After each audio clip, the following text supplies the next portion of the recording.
It makes perfect sense in our busy lives that we sometimes lose sight of fundamental truths.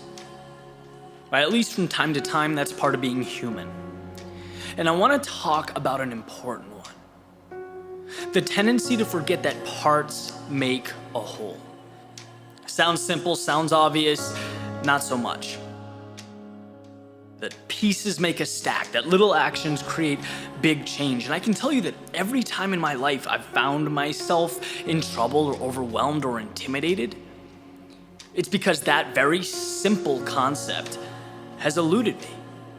And all I can see in the moment is how far I have to go. All I can see is this big, intimidating result, and I'm not there. And I want to tell a quick story to provide some context. Those of you who have seen my videos, you probably guessed it, it's running related. But if you're not a runner, hang tight, because this is not in any way specific to running. It's just a good way to articulate the message, and you'll see that. So the realization occurred a few days ago doing a distance run down A1A, which is just a long, straight stretch down the coast of Florida. It's perfect to kind of zone out and just run. And that's exactly what I must have been doing, zoning out, because as I'm, pretty far along, I realized that they were kind of closing off the street. There were people lining the sidewalks. There was some kind of organized event. Realized that I couldn't go back the same way that I came up. So had to run up the beach. And it was one of those things where we've all been there, right? The idea was great. Our body didn't necessarily like it. It just was one of those days. It did not feel good. And I was really, trudging my way forward. And I noticed that every time I thought about the distance I needed to travel, I felt worse. Right? You know that feeling when you're uncomfortable? It's the thought of having to endure that for a long period of time that's most taxing. Sure, right now is uncomfortable, but what creates the anxiety is that it goes on for a long period of time. We don't see an end to the immediate. We can't stop thinking about the space between where we are and where we have to be, right? So I'm continuing along, and my mind sort of makes its way back to my freshman year in college. And this is an important part in my life, specifically because it's when I really learned what it meant to work hard. I had no idea, and I speak about this often because I went through high school, I had good grades, I was a decent athlete, but I didn't understand what it meant to truly work. My first month in college as part of the rowing team there was where I learned that just because you're suffering, just because you're hurting, doesn't mean you're entitled to anything. Someone else out there is suffering just as much. The difference is they might be getting more out of it. They're not feeling sorry for themselves. And that mentality was eye-opening for me. It's not, look at me, I'm a hero for putting myself through this. It's uncomfortable. She's also uncomfortable. Which one of you guys is going to turn that into results? That's what defines winners. And I remember, the first workouts I did. I remember doing jump squats and wall sits with my teammates and emphasizing ways to break down the exercise into simple pieces. Mentally, right? Little pieces that the mind was okay with, that weren't so scary. A 2-minute wall sit is pretty intimidating. A 20-second wall sit, that's not so bad. So do 6 of those. Say something funny between each set. Find a way to tear down, the mental obstacles, because the body can take so much if the mind lowers its defenses and simply allows it. So anyway, I'm making my way forward up the coast, and I stopped thinking about how far I had to go. I just stopped. I did not let it enter my brain. My focus went very specifically to every 2 steps, counting 1, 2, 1, 2, 1, 2, because anyone can do anything for 2 steps. It's not hard. Again, it just so happens that they stack up and create miles, but miles is not my concern, right? I'm not physically able to leap a mile. No one can do that. What I'm capable of doing is taking steps. That's all I can do. And it's manageable, and I can say without a doubt that changed my experience. It took the pressure off. And if you don't feel like you're in control, you will have a very tough time generating results. Because again, no one can leap a mile.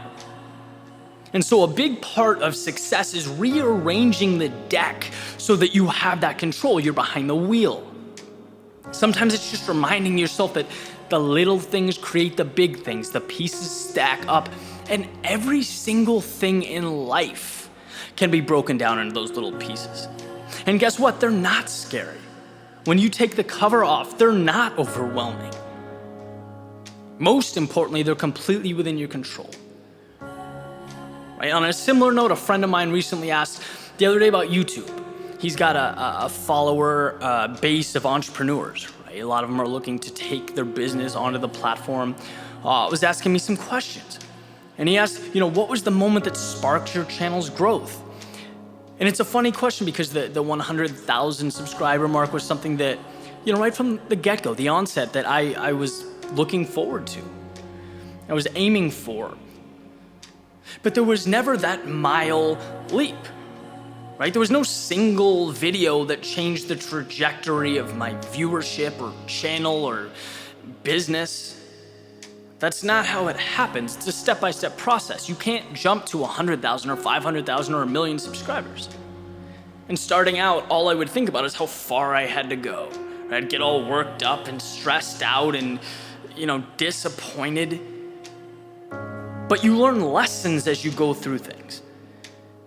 And I realized that you don't get X many subscribers in a day. And if that's your focus, of course you'll be overwhelmed because you can't control that. But what you can control is every thought, every video, every interaction with someone who cares about your message. And if you stay true to that, your consistency manifests itself in the form of a growing subscriber base. And the point is, it doesn't matter what you're doing, right? Talk about running, talk about YouTube, it could be sports, it could be relationships, it could be anything. Yes, you want to understand where you're going, you want to know your target, you want to lock in a direction, then let go. Goals derail us because we forget what they're made of. They're made of little vulnerable pieces. To get to the top of a mountain, you have to climb it rock by rock. And when you're looking up from the base, yes, it's demoralizing. It might even seem impossible. But no one can cover that distance. It's about the steps to the top. And then at some point, so long as you decide not to turn around, so long as you remain committed to overcoming each tiny obstacle, each barrier, you'll be at the top looking down at everything else, everything below you. Why? Because you didn't see the stack. You saw the pieces that were laid on top of each other, one by one. And that makes all the difference. Success is seeing what's beyond the surface, what's past the things staring you in the face. And if you can manage to do that, you'll see that nothing in life, nothing is too big or too tough for you.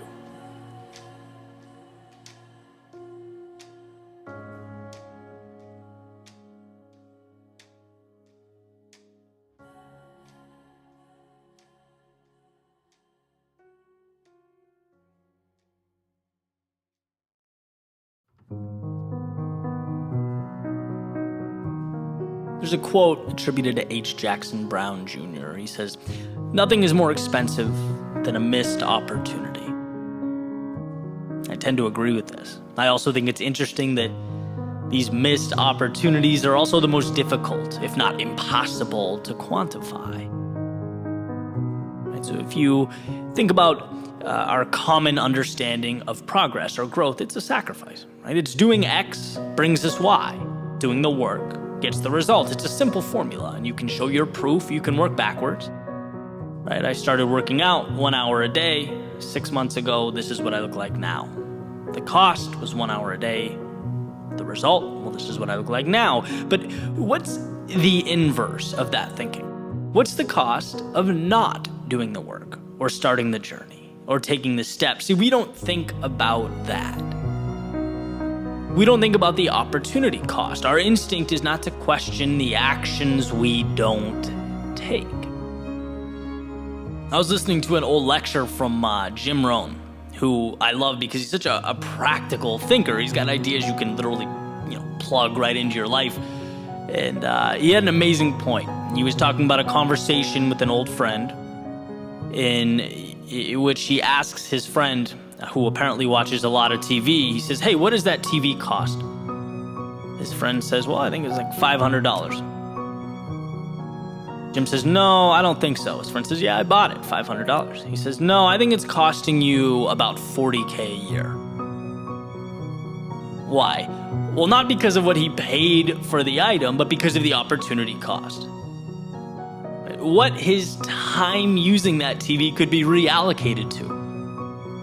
That's what's so incredible about that point. It's like, just because you don't have something doesn't mean you aren't in fact losing out on it. Time is our most precious of commodities.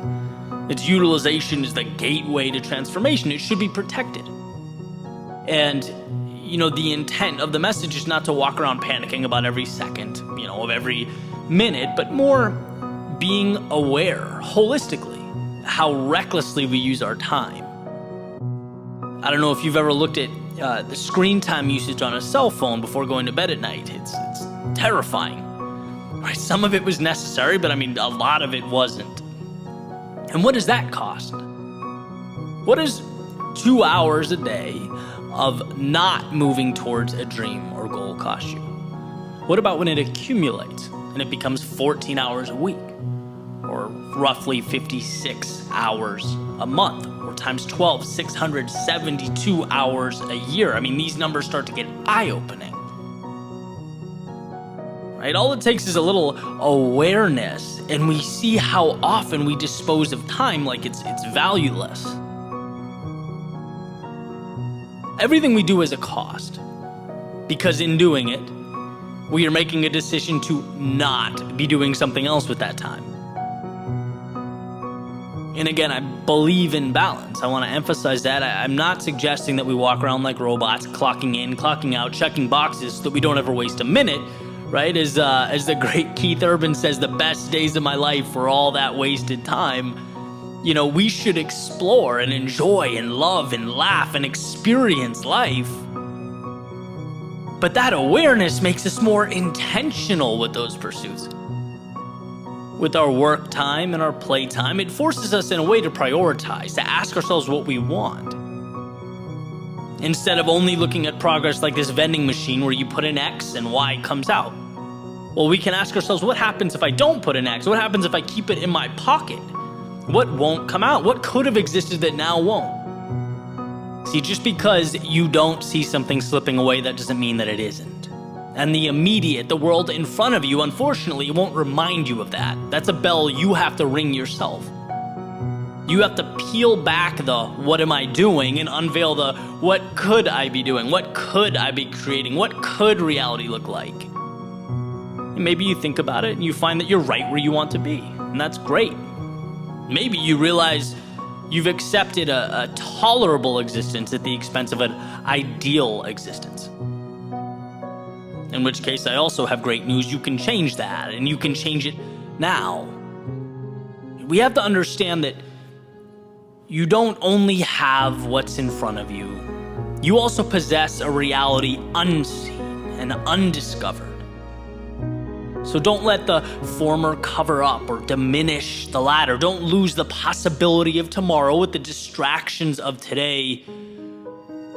Don't forget the cost of inaction with regard to those things that truly matter.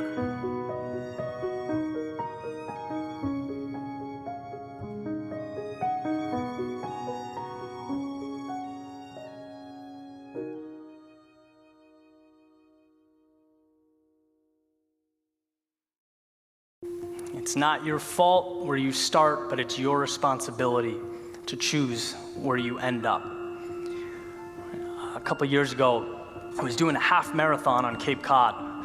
with my sister, and was real excited, and we planned it, way in advance, and we're training and getting ready to go. And I woke up that morning, and as fate would have it, I felt terrible. I felt absolutely terrible. And I did one of those things similar to the running in the rain story, where I'm looking in the mirror and you're rationalizing, right? I'm like, well, why don't I show my sister some love and just cheer her on from the sidelines? She'll use that. I'll help her go faster because I don't want to run. I can't do this. I don't feel good. But we ultimately get there, and I run. And as I'm going through, I'm realizing, kind of checking in on myself every mile or so, and realizing, like, I feel oddly good right now, like spectacular. And I ended up finishing and doing way better than I'd ever done, ever. I mean, as a personal best. And I started thinking, I almost didn't even do this. I almost stayed on the sideline. How many times in my life did I almost do something? How many times did I pass up on something? How many times has someone here almost written what would have been a best-selling book? The almost, as Monica said in her speech, what if she almost didn't go to the top of that mountain? What if Wade, didn't start that gym? This was maybe a yes or no, flash in a pan decision that changes the trajectory of your life. We all deal with these dark periods. They happen, but it's how you react to them, right? Are you going to let the situation take control, or are you going to take control of the situation? Chris Rock has a great story where he's talking about, if my car is broken down, I'm standing there on the side of the road, people just go by me, and it's frustrating. It's like, I need help. And we get that, but he says, anytime I get behind it and start pushing, though, what do people do? They pull over and they help you push. Right? The world wants to help people who want to help themselves. That's just how we are. Every situation is going to present its obstacles, but there's always that flicker of light. There's always that opportunity to better yourself in this situation.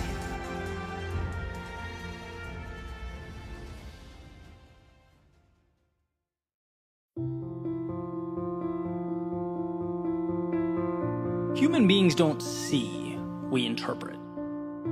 We don't take in what happens. We take in the implication of what happens. Everything in our world is story. It's similar to the idea of two ideologically different news organizations, right? Reporting on the same event. Neither will be completely factual. They'll both uphold their individual narratives. They're not black and white. They're interpreting gray space. And our individual lives are no different. We are our own broadcasting channels, using data to support our individual narratives. See, we know what the story's going to say before the story occurs, because we will make it so. We'll make life fit our beliefs. That's what it means to be human. And so here's where the value lives in the context of this message. When we find ourselves in a consistent state of despair or frustration or anxiety, it's a fool's errand to look for solutions in the external world. Because everything we find, everything we come across, will support our current beliefs, our current story. That's what will keep playing in our heads, and it's why money can't bring fulfillment, and another person can't take you from incomplete to content. It's why status will never equate to happiness. Those acquisitions are like putting premium fuel in a car with a broken engine. It's just not the answer that we hoped it would be. To change your world, you must change your story. Whatever it is that needs to be changed. The location, the objective, the characters, maybe the journey altogether. But it's the neural network behind your eyes that must change, not the detail it takes in. And so if you feel stuck or feel like where you want to be seems unrealistic, you have to know right now that the very fact you think that way is the problem. So ask yourself, not your girlfriend or your boss or your neighbor, but ask yourself what a turnaround looks like. Do you know? Or have you acclimated to being unhappy? Have you even asked yourself what happiness looks like? Or is your personal broadcasting channel so hell-bent on ensuring your life outlook stays the way it is that it's not even paying attention to the data it takes in? See, I believe wholeheartedly that the first step in any facet of transformation is remembering that you have control, that things in your life that bring you down or hold you back can be changed. In fact, the very things working against you can work for you. But you have to be aware. You have to think about it. Now, I'm not a believer in magic, right? I don't think you sit back, say, I don't want to be unhappy ever again, snap your fingers and smile until the end of eternity.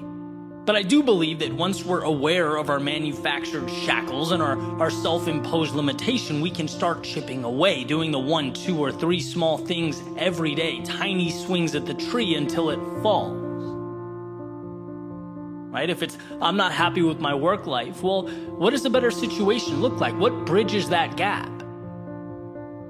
I'll wake up 20 minutes earlier on weekdays and master Microsoft Excel. I'll send one message on LinkedIn asking an expert about the field I want to move into. I'll read 20 pages a day in a book related to business. You think those things are small? See what they look like compounded in a year.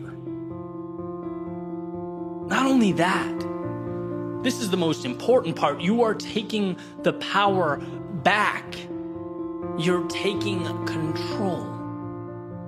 And that's what feels good. That's where we get our identity. You get a little disappointed at how you've let your physique slip when you look in the mirror. Don't be sad about it every day. Again, ask yourself what the inverse looks like and start doing small things.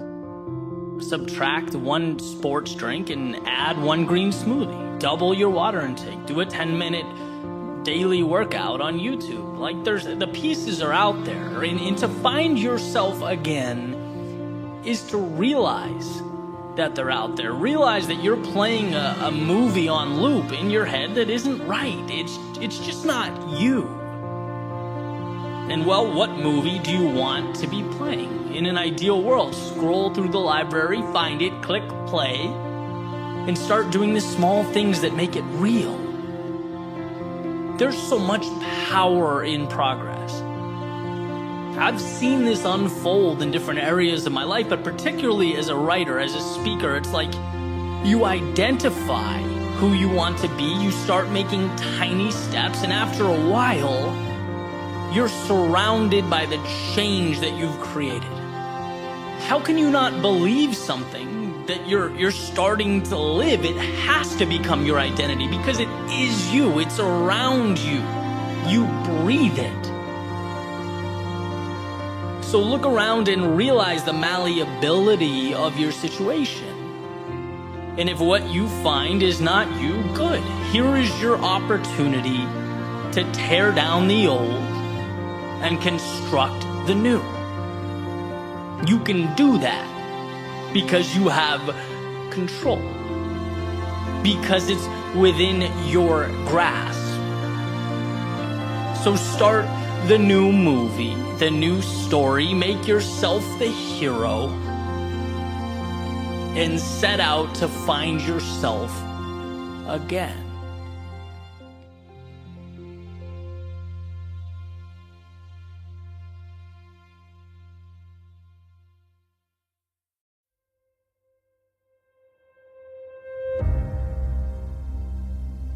If you're lucky enough to be different, don't let go. I spend a lot of my time and energy exploring the power of perspective, how our reality is determined by how we interpret what's in front of us. How one person can look at one thing and see pain or a problem or a barrier, and another person can look at that exact same thing and see opportunity, or a future win, or a bridge to something better. And I think one of the best examples of this is how we perceive those qualities that make us unique. Those things that put us in a different category. Maybe we're a little hesitant to fully embrace because they're not common. And when it comes to that which separates us from everyone else, well, I believe we have a decision to make. I'm going to go back to Robert Frost's fork in the road, right? He says, two paths diverged in a wood. I took the one least traveled by, and that made all the difference. On the surface, you could easily brush this off as trivial. It's like, oh, nice, that's cute. He took the path less traveled by. But what does that mean? As it turns out, it means a lot. It means instead of burying what makes him different, he made it his battle cry. Instead of slipping under the radar and sneaking through life like so many of us do, he signed the dotted line for the pain of being a beginner, the struggle of being uncertain, the discipline and sometimes torturous road that is turning a passion into excellence, trading peace of mind for the pursuit of meaning in life. Exploring what makes you unique, it takes courage. And in that message, he chooses courage. Because it's not just that you're alone. Taking that path means every step of the way, your mind screams at you reminders that you're alone. It's not just fighting traffic patterns, it's fighting your DNA. It's resisting that impulse to please sit down, shut up, and blend in. So is it a trivial decision? I'd say not really. Maybe even the most important decision you can make. Because I promise you it's not your commonality with those around you that will bring fulfillment, that will leave a mark on your life and the world that surrounds you. No, it's that thing that's unequivocally you, that's a little out there, that's somewhat strange, that you don't know why, but its gravitational force pulls and pulls and pulls.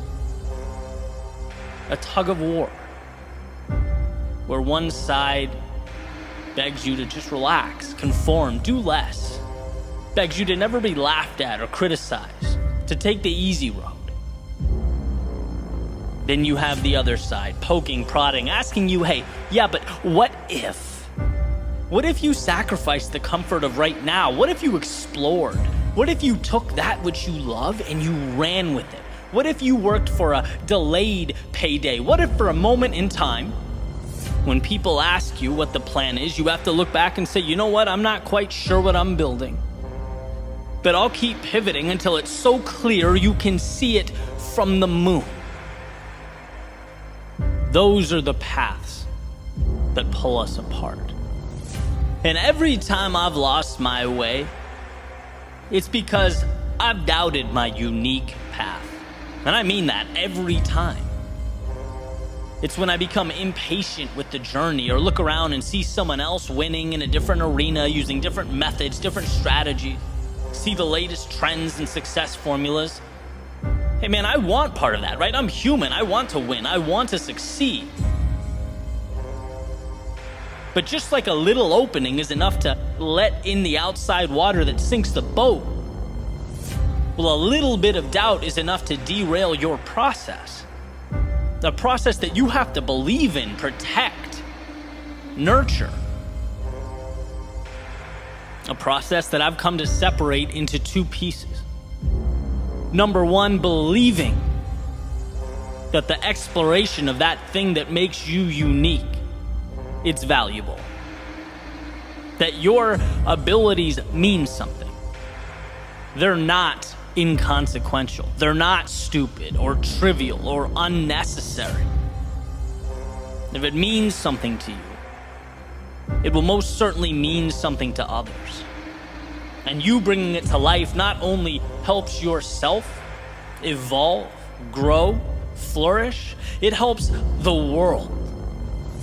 You just have to believe that enough to bring it to life. That's number one. Number two, trusting that as long as you don't stop in pursuit of your unique self, you can't lose. You can't lose. And I don't mean continuing to ram a square peg into a round hole. I mean growing, learning, experimenting, seeing what works. There's a saying that when you hit a dead end, It's not that the goal or the dream should be abandoned. It means the plan needs to be changed or adjusted. And as you get better and more experienced and continually work to adjust your strategy and your plans, learn from your mistakes, it becomes a matter of time. You increase the odds with every step forward. Being different is the most precious thing afforded to you. But to realize that miracle requires a combination of both the mythical and the practical, the imaginary and the real. Dream that dream, visualize that growth, create a world out of those ideas that don't exist yet.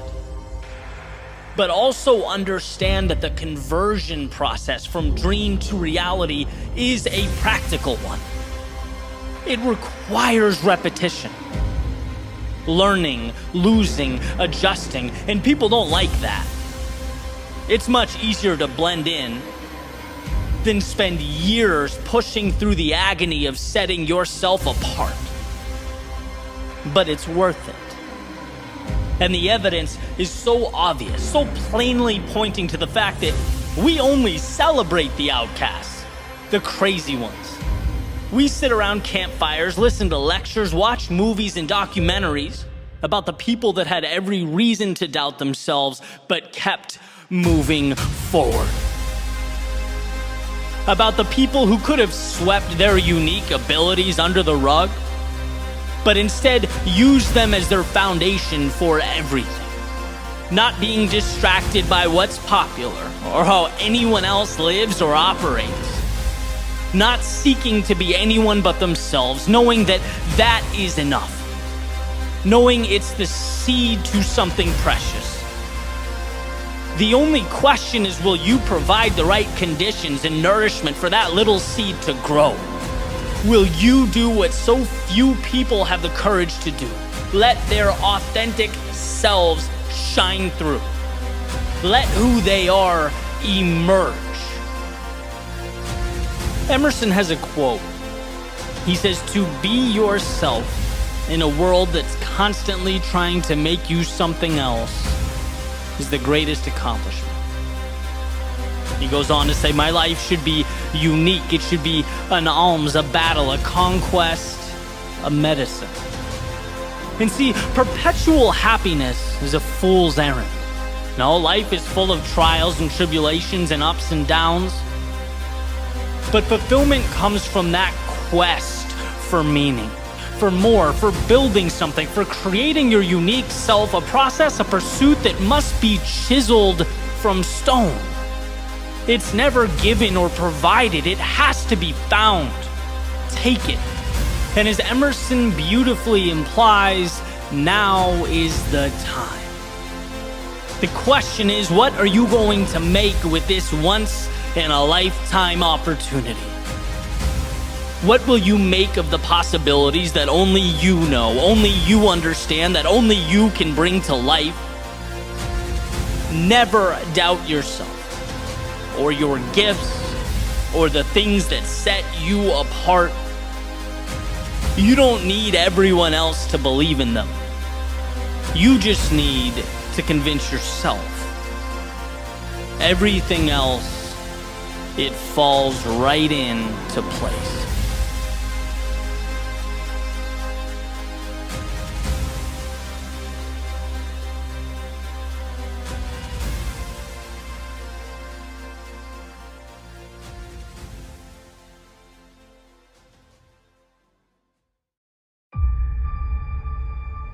When it comes to the almost 8 billion people on planet Earth, there's undoubtedly a variance in the resources at our disposal, the influence we have. What we all share is the ability to rule over our own lives, our own thoughts. As Thoreau said, think for yourself, or others will think for you without thinking of you. See, life moves quickly.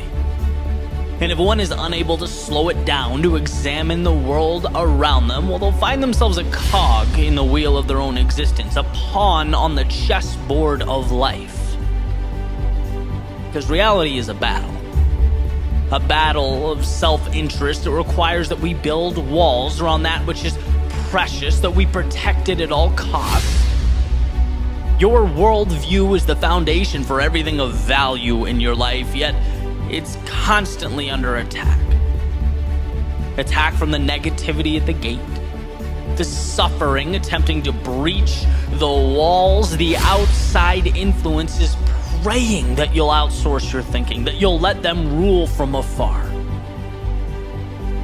To maintain control over your own outlook, it's no small feat. It's perhaps the most important battle of your life. It's the difference between intentionality and chance, the role of the ruler or the ruled. As the saying goes, if you don't build your dream, you will spend your days building someone else's. If you don't ask yourself what you want in life, those needs will ultimately be buried under nonsensical obligation that takes their place. Where there are vacuums in awareness, they will be filled, usually not by actors with the same interests as you. See, mistakes are not the problem. No, mistakes mean you're present, driving towards something, collecting data for this experiment that is life. It's autopilot that destroys. Like that frog put in a pot, heating up so slowly it never knows to jump out. The external world becomes its demise. And this message isn't to instill fear or intimidate, it's to remind you to ask the question that so few ask. How is my life best lived, and what can I do to bring that to reality? If you can think for yourself, you're never out of the fight. If you can think for yourself, you're always a decision away from advancement in the direction of that which matters most. So trust you to do what's right for you. In a world where no one knows what they're doing, I can assure you, you don't need external endorsements or stamps of approval. Take Robert Frost's road less traveled by and don't look back. Don't feel remorse. That's where you're forced to find yourself, to ask the tough questions, to embrace who you are.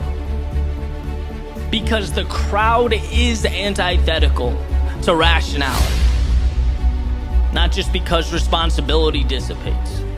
Not just because human beings become essentially well-dressed chimpanzees, but because rarely on the micro level is the collective goal your goal. Have the courage to see that. Have the courage to understand that life is not an instruction manual.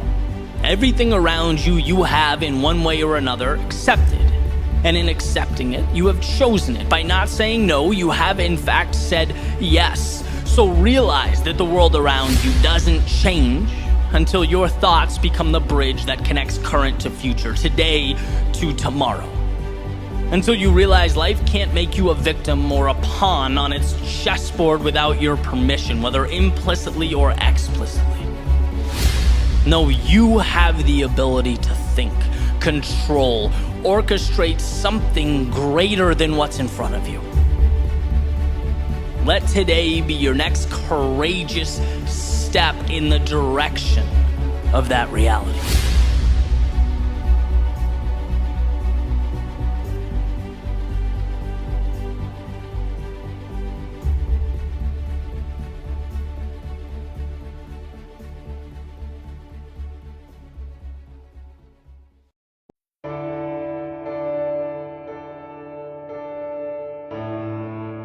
Dear younger me, there's a lot that you don't know.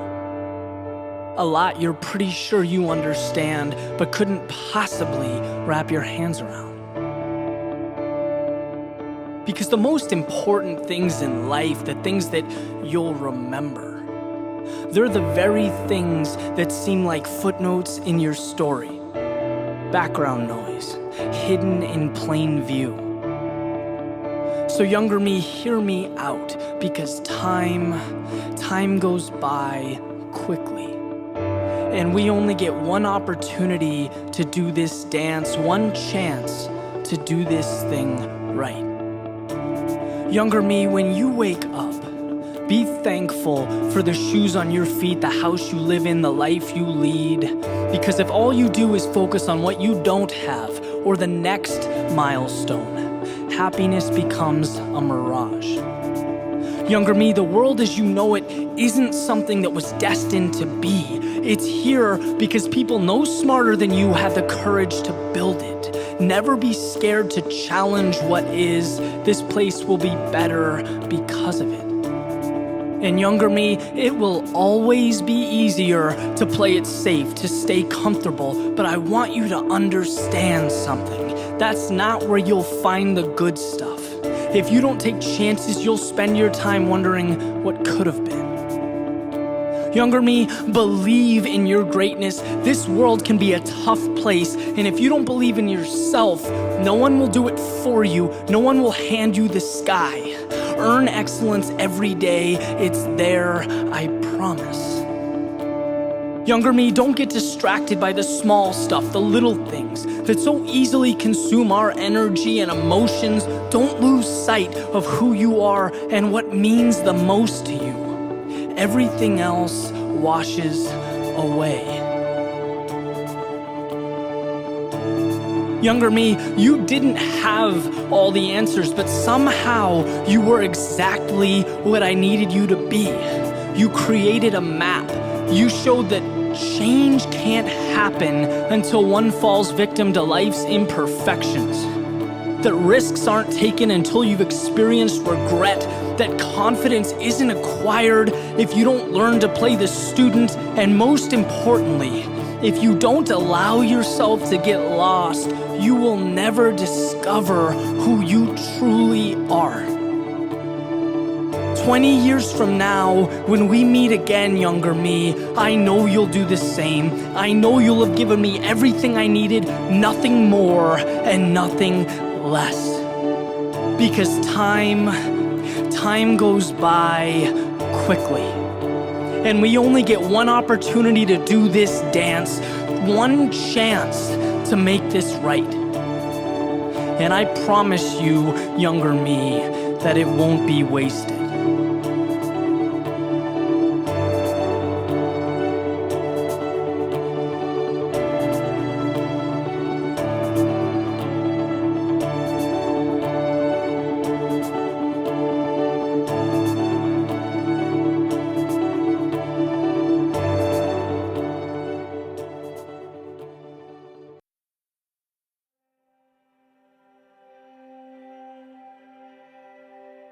I'm going to make everything around me beautiful. That will be my life. Elsie DeWolf. Changing for the better is not about the creation of miracles. It's about choosing to see the ones that already exist. Life is hard. But coincidentally, hard things tend to be the gatekeepers to the important ones. We are let in when we bring ourselves finally to shake hands with and embrace the very things we once saw as the problem. Or as Ryan Holiday has famously put it, the obstacle tends to be the way. How funny. How counterintuitive, how upside down life can seem. But I think that's it. Sometimes it's not even that we're looking at the wrong things. It's that we're looking at the right things the wrong way. Avoiding the call to step further into the world and deeper into ourselves. Terrified of scraping our knees on the climb, we burden ourselves with the much more painful choice of staying at the bottom of the mountain and looking up. But the scars we've collected and will continue to collect on the way up, they do not make you less than. No, they are what make you beautiful. You see yourself and those scars as imperfect. I see someone who has lived, who has taken risks, fallen and bounced back. I see character and wisdom and elegance and boldness. In an imperfect world, those quote-unquote flaws and scars may, funny enough, just be the closest thing to perfection we'll ever experience. It's from our courage to step out, our willingness to crack, that we flourish. Living necessarily includes a deterioration over time, but a deterioration of the external, because the internal, the soul, it stays young. It's underneath that forever crumbling world around us that we find the divine. It is because of our scars, not despite them, that we grow our wings. They aren't to be feared but coveted. You are more because of the mistakes you made, the challenges you faced, the adjustments you had to see through. And I believe our value increases with each tear and break, resembling the Japanese art of kintsugi, where a pot that breaks and is put back together with golden lacquer holds more value than the original unblemished piece. See, Wolf says, I'm going to make everything around me beautiful. And I think this simply calls for an optical adjustment, a shift in relations between things and how you perceive those things. Me, I don't want the whitest, cleanest, newest shoes. As far as I'm concerned, there's very little beauty to preserve there. I want shoes with worn soles from the miles and miles they carried me. Holes from the distance I had to walk to find the people who add joy to my life. Cracks from running in the rain while the rest of the world stayed inside. I want my imperfections to show that I lived while I was here. So from now on, let's stop conflating perfect and beautiful.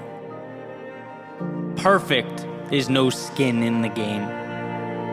Perfect is standing forever in the doorway looking out. Perfect is dreaming and wishing and hoping, but never leaving. Because leaving is where our vision brushes up against a reality we may see as too big. No, we want not perfect, but beautiful. We want scars and flaws and lessons and loss. Because from those things, as difficult as they may be, we're born again. Imperfection is life, and life is beautiful. So here's to more scuffed shoes and scraped knees, to walking an imperfect yet beautiful road ahead.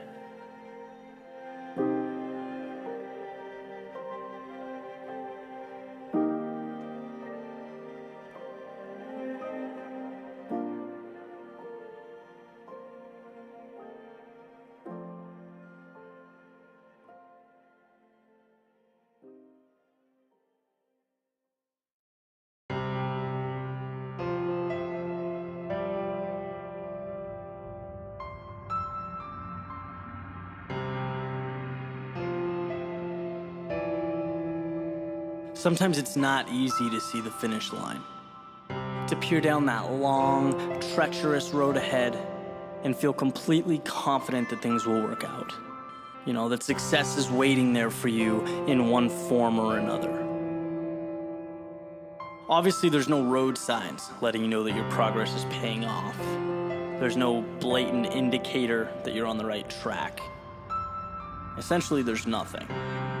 right? Nothing but the feet underneath you, taking you one step at a time to a fate that's completely unknown.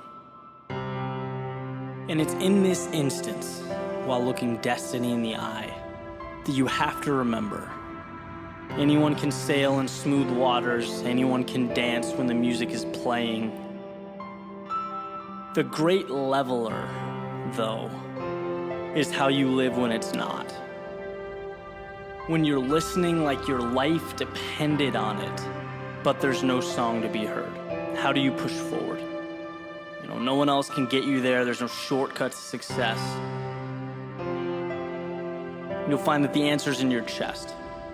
Because it's there you'll find the melody that's been pumping through your veins since the first day you opened your eyes, helping you create your own music, your own song, your own voice. It's what has the power to get you through to the next level. When your instinct tells you to quit, that maybe it's just not worth it. When most give up, it's why you'll be able to hang on. Because the song will come. The skies will clear, the sun will rise. But you have to know that, and you have to know it now, when all you have is ambition and a plan. When it's just you, your song, and the road ahead. There's no concrete evidential triumph, but you don't need that. Persistence during times of doubt, during improbability, that's what makes triumph so rare, so precious. It moves the strong-willed forward to bigger and better things. Things aren't handed to you, but they materialize over time. They transform from nothing to something. They emerge from hardship, out of ideas that were perceived by others as crazy, as most achievements throughout the course of human history were. Let people talk about odds, how difficult success is. They can't look inside of you. They can't hear your song. They don't know what you have. But they will find out later, when you've gotten past the mud, the dirt, the grind, the stuff that no one wants to endure. When you're singing your song to the world, for yourself, but also for them, for those who need it, those seeking their own song. One day you'll be able to tell them what it took, how it wasn't easy, but you knew that if you pushed hard enough, the stars would align. You heard the music before it played, and how sweet the sound.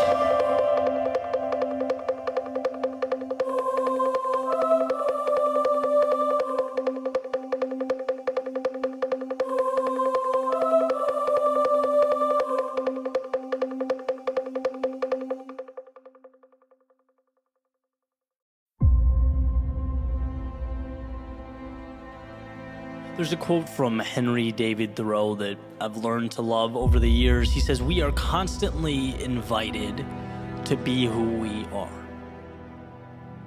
Meaning, essentially, there is always a hand, reaching out to invite us to leave the confinement we've allowed to become our lives, the pressure of the outside world, and attack a world that means the most to us, not obligatory, but for the opportunity. Because it's there, it's perpetually available, and that's what Henry David Thoreau means. And what's interesting is the second we lose sight of this, our lives become consumed with things that really have no relevance to our goals or our objectives. In fact, the daily routine becomes the goal.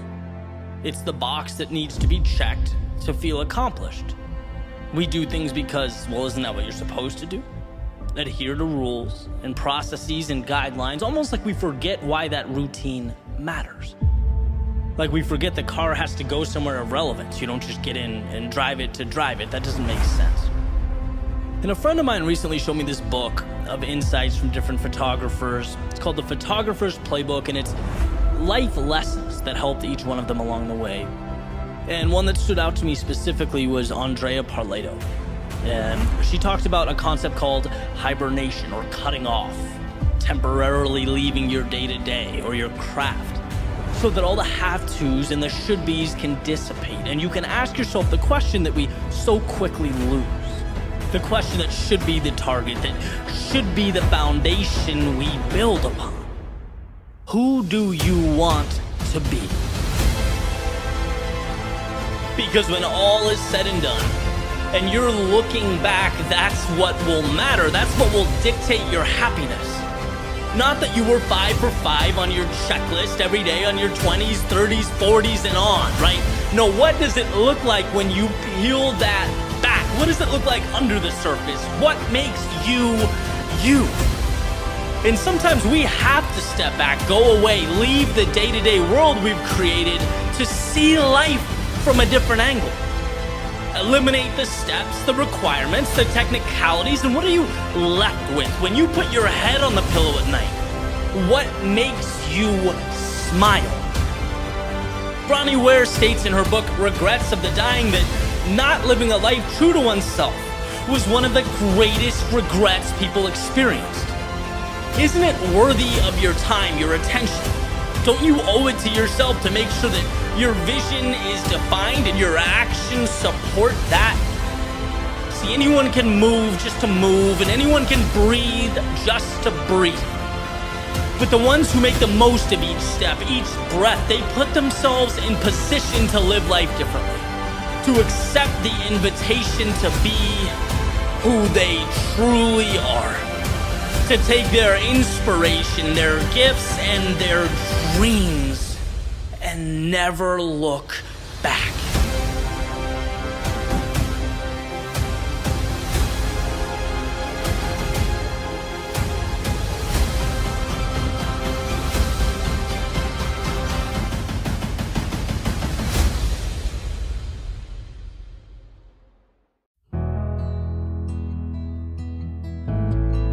The only ones who never find their way are the ones who never leave. For everyone else, where there is a will, there is, in one form or another, a way. We are presented quite the paradox. We're placed in a world much bigger than we are, in which we have to coexist with forces far stronger than us. We have to accept realities both outside of our comprehension and control. See, we start with an uphill climb. But the beauty of life is that we get to decide where that climb ends. Because should we choose to utilize it, we are also given the incredible ability to expand. To use those daunting and impossible obstacles around us to become something greater. It's where we decide to push the buttons of conformity, step over the lines of self-consciousness, that big, strong, scary world starts to make just a little more sense. Every time we push back against the things we're inherently fearful of, life's opportunity opens for us. Like a carpet that just never stops unfolding, we are both outmatched and infinitely powerful. And infinite is the right word. What you become is proportional to how hard you push. Imagine a life where you don't stop pushing. The world expands with courage. By jumping headfirst into hell, we learn to develop the tools to cope with it. It's an amazing thing. That fear-based mindset that came stock with our bodies, it was meant to be built upon. Fear is the ultimate starting point, the one in which we should ultimately be grateful. How else would we know which direction to set our sails? Emerson says, when a young resolute fellow steps up to the great bully the world and takes him boldly by the beard, he's often surprised to find it comes off in his hand, and that it was only tied on to scare away timid adventurers. See, I worry that some of the most important things we need to know, life's greatest principles, get buried in complexity and misunderstanding, particularly here with fear and doubt and the things that make us feel small, right? Because it's ultimately at that point, right when we most want to detract and cave in on ourselves, that we get an opportunity to enhance our state of existence. It's the very point where, with a simple decision, we can become something more. We can turn pain into strength and ignorance into wisdom.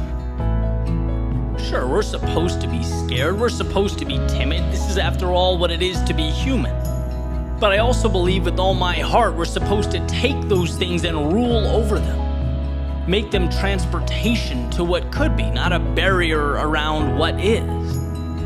That's why this danger life continually creates for us is nothing more than a metaphorical cocoon. It's a continual reinvention. And how beautiful it is to know that there are no bounds to our potential. No borders we can't reach as we climb to this ever-changing destination. And how incredible to know that the very obstacles life places before us will, funny enough, be what gets us there.